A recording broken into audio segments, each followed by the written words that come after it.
Փաշինյան, դուք ինչպես եք մեկնաբանում Նիկոլ Փաշինյանի աղմկառույց գրառումներն ուղղված հայ առաքելական եկեղեցու հոգևորականներին, չեք կարծում, որ ամեն դեպքում կարմիր գծեր են հատվում։ Ես կարծում եմ, որ իմ կարծիքը շատ քիչ կտարբերվի նախկինում հնչած կարծիքներից, որ մենք չենք քննարկում իրականության լինել չլինելը, այսինքն այդպես բան կա թե չկա, այլ քննարկում ենք իսկ արժի դրա մասին բարձրաձայնել, թե չարժի բարձրաձայնել, երբ որ խոսքը գնում է հարգանքի, երբ որ խոսքը գնում է հավատքի մասին, երբ որ խոսքը գնում է հոգու մասին, ես կարծում եմ մենք պետք է քննարկենք դες բան եղել է, թե չի եղել, դες բան կա, թե չկա, ոչ թե քննարկենք դա ասել պետք էր կամ ասելու ձևը ճիշտ էր, թե ճիշտ չէր, ամեն մարդ Օրինակ ես եմ շատ բավականին այդպես կտրուկ հայտարարություններ անում, ես իմ ձևն ունեմ, ուրիշ մարդ իր ձևը ունի։ Դա արդեն իմ կարծիքով ինչ է դա։ Ես չեմ կարծում, որ բանի մեջ հայոյանք ա եղել, այդ հայոյանք բառը, օրինակ հայոյանք եղել է ազգային ժողովի նիստերի դահլիճում ընդդիմադիր падգամավորներից մեկի կողմից։ Հայոյանքը կոնկրետ բնորոշում ունի, հայոյանքը սեռական բնույթի բառեր արտաբերելն է։ Կընդհանրեք, հա, Փաշինյանի բառը։ Հա, ինչի՞ չեմ կրկնում։ Դա նորմալ չի կամ հայոյախառն արտահայտություն չի եւ չի։ Ես կրկնում եմ, հայոյանք բառը ունի իր բացատրությունը։ Մեկ-մեկ ասեմ, շատ մարդիկ իմ ընկերներից ասում են, որ իմ խոսքը, որի մեջ որևիցե բան չկա, բառ չկա, որը կարող է որպես հայոյանք ընկալվել ինչ-որ կողմից, շատ ավելի ցավոտ եւ վիրավորական կարող է հնչել, քան դե ասում եմ, ամեն մարդ իր ձևը ունի արտահայտվելու, եւ իր ճիշտ ձևով գտնում է որ պահին թե ինչ ասի, ես կարծում եմ, որ մենք պետք է քննարկենք իսկ Բովանդակությունը ինչի չենք քննարկում, որովհետև մենք սիրում ենք, այսինքն մենք սիրում ենք ձևը քննարկել, այսինքն լավ ձևը քննարկեցինք, անցանք գնացինք։ Ձևը քննարկեցինք, ինչ որ մեկին դուր եկավ, ինչ որ մեկը չեմ հիշում ռեպորտաժներ, փողոցում հարցում արեցին, ասես թե չէ, ես չեմ տեսել, ես իմ կարծիքը ասեցի, լավ անցանք դրա մեջ, դա ճաշակի խնդիր է, հա։ Բովանդակության հետ կապված դուք որպես լրատվամիջոցներ, ներողություն, դուք որպես լրատվամիջոցներ, արդեն որերորդ օրն է Հայաստանի Հանրապետության ղեկավարը հարցում է անում հրապարակային եւ ուզում հասկանալ որևիցե մի լրատվամիջոց արդյոք փորձել է հասցեատիրոջից հետաքրքրվել։ Իրենք այդ հարցի պատասխանը ունեն, թե այդ հարցի պատասխանը դες լռելու են եւ ձևանան ոչ Բայց հարցն այն է, որ Նիկոլ Փաշինյանի իրավունք որտեղ դա համադրությամբ թույլատրելի չի եւ դերավարության մեջ Համադրությամբ նախ եւ առաջ հայ առաքելական եկեղեցին ունի հատուկ կարգավիճակ, դա մեկ։ Դե արդեն դարավ իրավական ինչ-որ բան։ Հետո Հայաստանի Հանրապետությունը որպես պետություն շատ առավելություններ է տալիս եւ վերջի վերջո կարծում եմ վարչապետը դրա մասին խոսել եւ բացատրել է, ինքը ասում է ես որպես հավատացյալ մարդ, որպես մարդ ում համար հայ առաքելական եկեղեցին սրբություն է, որպես մարդ ում համար հայոց կաթողիկոսը մեծագույն արժեք է, ես պետք է որպես հավատացյալ դրա մասին իմանամ։ Ինչի օրինակ բոլորը որ իրենց իրավունք կարող են վերապահել, օրինակ հետաքրքրվել ով վարչապետի ենթադրենք խոսում են վարչապետը ամուսնացած չի եւ այլ այսօրվա իրողությունն է դա դե լրագրողների մասին մենք չենք խոսում ես խոսում եմ դուք ում եք ամուսնացած չեք խոսում անձնական կյանքից Չէ, նկատում եմ որ դուք ասում եք լրատվամիջոցները բացատրեմ չէ լրատվամիջոցներին պետք է դա չկա Էջմիածնի այսպես ոչմանը մասնակցում էր 7 տարի առաջ ինչ որովհետև տեղի ունենում են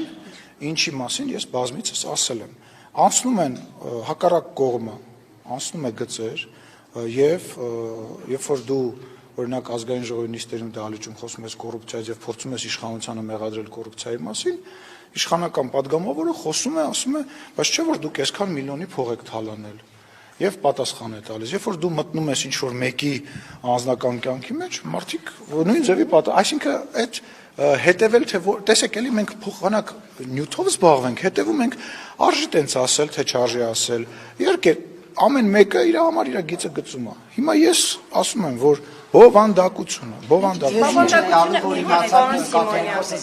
Հիմա ում հարցին պատասխանը։ Ինչ գիծ է եկեղեցին հատել, որ ասում եք գծեր են հատվել։ 21-ի Լսեք, ամենահետաքրքիրը գիտեք որն է, ես չեմ խոսում նրա մասին, որ եկեղեցին որոշել է, ոչ թե որոշել է, այլ արդեն բացահայտ է հայտարարել, որ ինքը կուսակցության դեր է իր վրա ստանձնել, չեմ խոսում Վագրատ Սրբազանի մասին, չեմ խոսում, գնացեք դրանից, նույնիսկ դրանից հետո Աճապարյան, հա, ճիշտ եմ ասում, Աճապարյանի մեկնաբանությունները նայեք, ասածները նայեք, վարչապետի հասցեին հնչեցված անձնական վիրավորանքները եւ անձնական որակումները նայեք, ընտանիքի վերաբերյալ անձնական բաները նայեք, այդ ինչ եք այն մի մասը տեսնում, այն մի մասը չեք տեսնում։ Չեմ հասկանում։ Սիմոնյան, վարչապետը միգրացում է ներողություն, Որտեղ եմ դուք հակասում։ հակասում եք, որովհետև նախ ասում եք, որ որպես քրիստոնյա, հա, մտահոգված եկեղեցու արժեքներով մենք այդ հարցը բարձրաձայնում ենք, արդյոք խախտել են կուսակրոնության ուխտետևել, եւ հետո հաջորդ նախադասությունը կամ մի քանի նախադասություն այն կողմ ձեր խոսքն այն մասին է, որ իրենք կարմիր գծեր էին հատել քաղաքականությամբ են զբաղվում դրա համար հակասություն չկա, չէ, այդտեղ հակասություն չկա։ Չէ, այդտեղ հակասություն չկա, անգեր։ Ըստ հետևյալն է, որ մարդիկ, ովքեր որ իրանց վրա վերցնում են ուրիշին դատելու, հոգևոր կյանքը առաջնորդելու, բարոյականության մասին խոսելու եւ այդ բարոյականության, հոգևորության, ինչպես նաեւ հարգանքի վրա կառույցը առաջնորդելու, իրանք պետք է հասկանան, որ այն հայտնի արտահայտություն կա, չէ, ասուդիկտո, իսկ դատավորները ովքեր են, այսինքն այն մարդիկ, որոնք որ եկեղեցու բակում, օրինակ Սուրբ Աննայի բակում քաղաքական միտինգներ են անում եւ հայրանքներ եւ վիրավորանքներ են հնչեցնում Հայաստանի Հանրապետության գործող եւ ընտրված իշխանությանը։ Հա, այդ մարդիկ պետք է հասկանանք այդ մարդիկ ովքեր են։ Այդ մարդիկ ինչ են տենց իրանց իրավունք վերապահում։ Վերջի վերջո նորից եմ ասում, եկեք հայտարարենք, թող հայտարարեն, որ այլևս կուսակրոնություն։ Այսինքն ես ներողություն եմ խնդրում, այսինքն ես եկեղեցու հետ կապված, որպես քրիստոնյա մարդ, որպես մարդ, որը որ հավատ ունի, որևիցե ձևով չեմ կարող որևիցե բան ասել եւ հասկանալ, թե ես այդ ինչի եմ գնում, ինչ եմ այդ մարդկանց, օրինակ չգիտեմ, մարդիկան ձեռքն են համբյուրում։ Հիմա ուզում հասկանամ այդ ձեռքը այդ դրանից առաջ որտեղ էր։ Արժի այդ ձեռքը համբյուրել, թե չարժի այդ ձեռքը համբյուրել։ Ուզում հասկանամ, կարելի է իմանալ, թե չի կարելի է իմանալ դա։ Չէ, եկեք հասկանամ։ Լավ, այն մարդը, ով որ պատվիրաններից է խոսում, ով որ ինձ է քննադատում, ուրիշ մեկին է քննադատում, ով որ խոսում է երկրի բարոյական եւ քաղաքական ապագայի մասին։ Բայց չիմանանք այդ մարդիկ, այդ լավ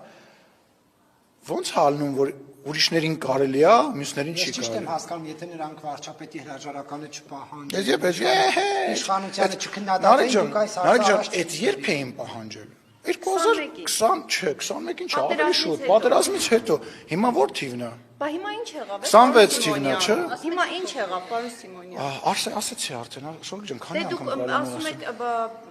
Բագրատ Սրբազանի ակցիաներն եք, որն էլ անցած տարի էր եղել, Չէ, բայց ինչ իսկ այն ամենասկզբից, ինչ բան եղավ։ այն սկզբից ասածս չլսեցի։ Ասացիք Աջապահյանի հայտարարությունը։ Չէ, ասացի, որ մարդիկ մտնում են մի դաշտ եւ փորձում են այնտեղ լինել եկեղեցականներ որոշ, եկեղեցին, նախ եկեղեցին ունի բազմաթիվ պարկեշտ եւ հարգանքի արժանի մարդիկ հենց ներսում։ Ես այդ մարդկանց անունները, եթե պետք է լինի, նույնիսկ կբարձրաձայնեմ, թող պատասխանեմ, հարցս տվեք, մի ընդհատի, թող պատասխանեմ։ Երկրորդը, տարանջատեք եկեղեցին եւ հայ առաքելական Սուրբ եկեղեցում ծվարած որոշ բիզնեսմեններին եւ որոշ եկեղեցական կանոնները խախտած մարդկանց։ Դրանք տարբեր բան են։ Այսօր շատ դրատվականներ գրում են հայ առաքելական եկեղեցու դեմ, հայ առաքելական եկեղեցու դեմ, ով փորձի ոտնձգություն անի, ես եւ իմ բոլոր ընկերները առաջինն են կանգնած այդ որպես պաշտպան։ Անհատներին նույնացնում են եկեղեցու հետ, որը իդեպ մեղ կա, անհատը ու եկեղեցին են տարբեր բաներ են։ Ինչ որ մարդիկ ասում են ես ես ինչ մարդուն չեմ թողնելու եկեղեցի, դու ով ես որ հայ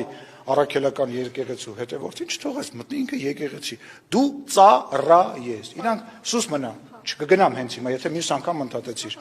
Այդ մարդիկ ծառաներ են։ Իրանք պետքա ծառայեն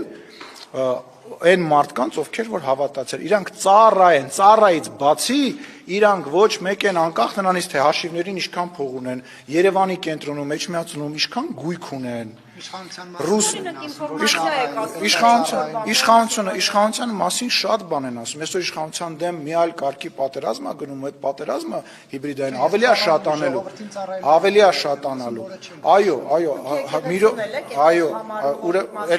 Հիմա չես ընդհատում, այլևս քո հարցերին չեմ, այսօր քո հարցերին չեմ պատասխանելու։ Այո, ասում են, եւ ես եւ վարչապետը եւ մյուսները, երբ որ ասում են, որ մենք ինչ-որտեղ վիլլա ունենք, շենքեր ենք կառուցում, գնում ենք այդ ամեն ինչի հետևից եւ ի ցույց ենք դնում, որ դա հերթական սուտն է եւ կոչ եմ անում շարունակել յուրաքանչյուր այն մարդը, որ տենց բան ասելու, ես վստահեցնում եմ, գալու ենք այդ մարդկանց հետևից։ Ձեր հետ